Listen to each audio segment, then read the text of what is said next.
আরে, জঙ্গলে ওটা কে আসে? এ তো দেখি জমিদার আর তার গিন্নি। বেঁচে থাকতে আমার খুব শখ ছিল, আমি জমিদারের বউ হব, জমিদারের সংসার করব। কিন্তু বাবা আমাকে বিয়ে দিল ওই ডিম ব্যবসায়ীর সাথে। এবার শাকচুন্নি হয়ে আমি আমার শখ মেটাবো। হি হি হি হি। আজ তাহলে ওদের মেরে খাবো না, জমিদারের বউ হয়ে তার ঘরে গিয়ে উঠবো। হি হি হি হি।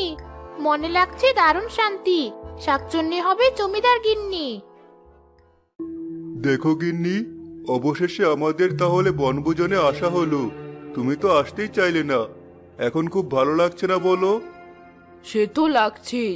প্রকৃতির এমন নিবিড় মনোরম পরিবেশে কার না ভালো লাগে বলো। শুনো, সবই তো ঠিক আছে, কিন্তু বাড়ি থেকে তো কোনো পানি আনা হয়নি। এবার কি হবে? কি আবার হবে? আমি এখনই পানি নিয়ে আসছি। আশেপাশে নিশ্চয়ই কোনো ঝর্ণা বা নদী থাকবে। এই কলসিটা নিয়ে যাচ্ছি আমি, তুমি সব গুছিয়ে নাও। এই তো সুযোগ, জমিদার চলে গেছে। এই সুযোগে গিন্নিকে হাওয়া করে দিয়ে আমি জমিদার গিন্নি হয়ে যাব। হি হি হি হি। কিরে জমিদার গিন্নি, বসে বসে কি করছিস? কে কে তুমি? আমি শাকচুন্নি। আমার বড় শখ জমিদারের গিন্নি হওয়ার। তুই অনেক সংসার করেছিস, এবার আমি